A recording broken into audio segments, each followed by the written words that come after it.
Hello, Aquarius, to a timeless love variant reading of yours where we discuss however love may be absent or present in your life, or you may just be here because you caught a vibe, seeing whether or not anything within the storytelling time is yours. Please bear in mind some other details while we get ready for your reading. I am Master 7th, aka 7th, that reads these energies for you. Should you want to know who she is, what she has to offer, and what she's all about, her details can be found in the description box below. For some insight, I am a master healer that provides remote wellness and or tarot intuitive insights. There are other various links within the description box to help you navigate this channel and make your way over to my sister channel. For this reading may provide you universal justice if you're here in Aquarius being in your sun rising and or Jupiter position. Should it be anywhere else in your chart that you know of or you see yourself just in general benefiting, you may be in search of emotional redemption, where my sister channel's content may be of help for you. Both channels have timeless content for your viewing pleasures, and just remember that to use this discernment to take all of that which belongs to you and leave the rest behind, for this is not a one-to-one reading.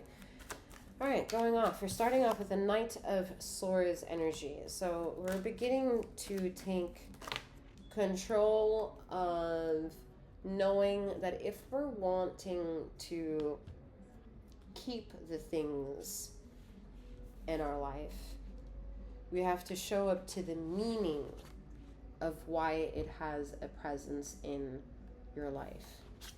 I think this is going to make some people who have been shy before a bit more courageous. This is an energy where you were introverted, you're all of a sudden become a bit more extroverted. If you were extroverted, you're becoming a bit more introverted. You are learning to understand a forcible other side of your perspective. Whether you like it or not, but you're going in with it. You're going at the situation willingly, okay?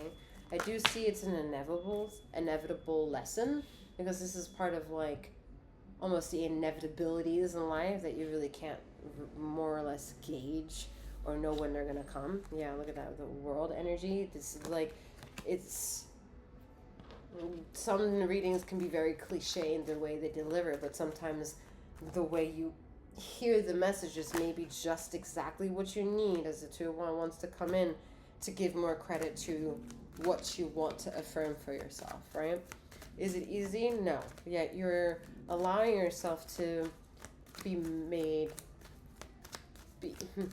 you're allowing yourself being made, all right? You're being made right now, and you have the control, but you're also lo and behold in a position of lacking control.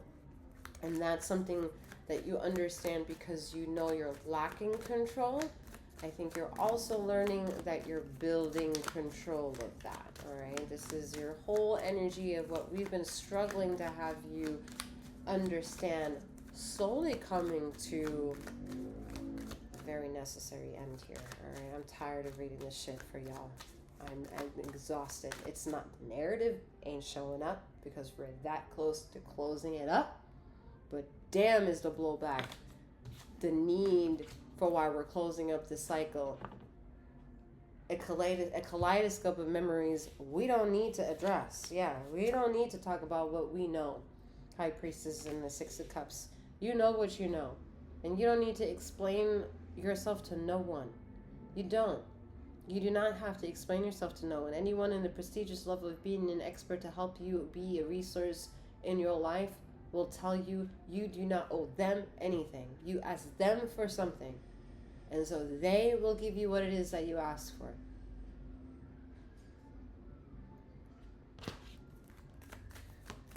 All right. This is something. All right, we have 6 of Wands energy.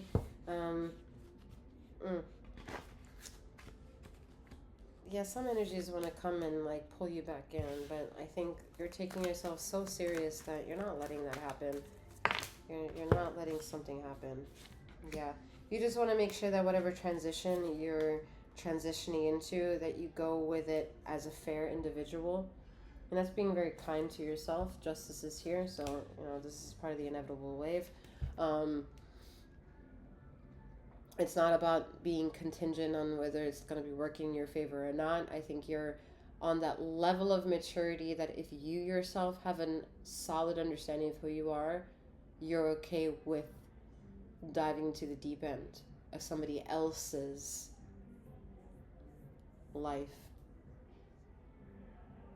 Interesting.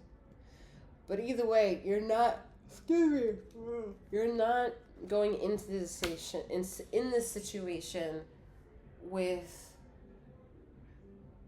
a former problematic still being a problem. You more or less have healed something about this oncoming thing due to something in the past that you're gonna help, that is gonna help make you feel and become more assertive. You just want to make sure that whatever the fuck it is, that you are good going in and good going out. That's part of the soul energy of you, which is exactly why you should be more of a defense around you rather than energy that's always of service for someone. You know, it's very opposite of Virgo, but very like they see the same thing, the way Virgo and Aquarius tend to communicate with each other and can attract towards each other. Is that there's a similarity that can't be ignored between the two energies, whichever way they function. And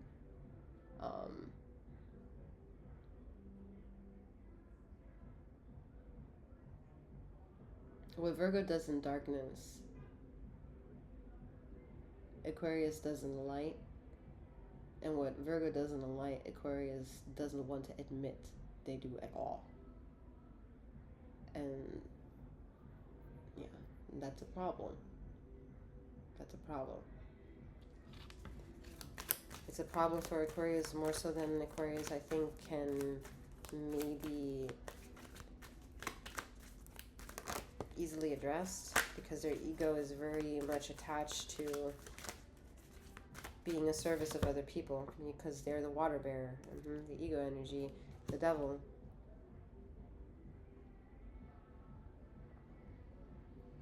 This is proof in the pudding that whatever energy you don't want to address, you don't want to address it, because that's pretty much energy that needs to be entertained, taking full control and not giving a fuck about how you feel. And because you're tied to that energy in one way or another, you're going to have a reply to it, but it didn't ask you your opinion. But you're going to have a reply, and that reply is going to be like, oh, it's not my fault, or that's not me, or I don't know anything about it, or that's the devil's work. And the devil don't like that shit. The devil is a very loyal energy, and it doesn't want to steer you wrong. For that, it never can steer you wrong. It's reactionary, and it's all hands off the moment you don't want to play with it. But it's all hands on when you deny it, and I think some of you have denied it. It's part of the energy that's been backlogged in your readings as of late. As of late, meaning like at least over a year I've been reading that energy. It's that shit being around, and you're not coming out of that shit. And now we're like, ooh, Aquarius, you better reap these rewards. You better see that shit. You better do. You hear all that shit? It's all the distractions. It's all the distractions being the drifters. Napoleon Hill's book, Outwitting the Devil, might intrigue you. But drifters is a very interesting concept. Nine of Pentacles. Don't be afraid of all the aspects of the vegetation that provides the glow of euphoria that you love to see and be attracted to.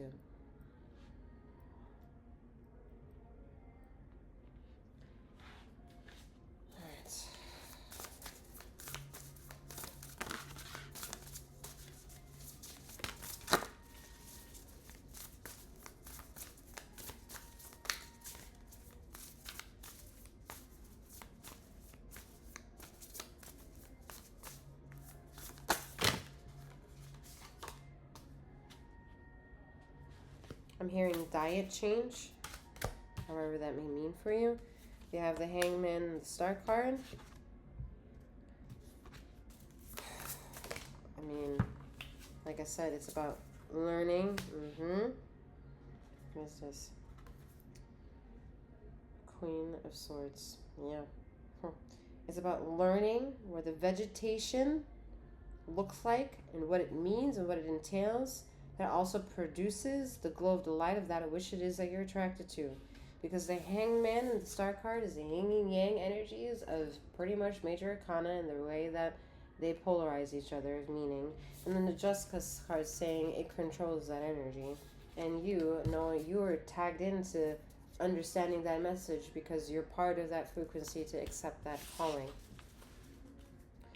All right, with that, I'm wishing you a wonderful morning or night wherever you are in the ether of this time and space. And may you keep flowing, growing, and glowing. Take care.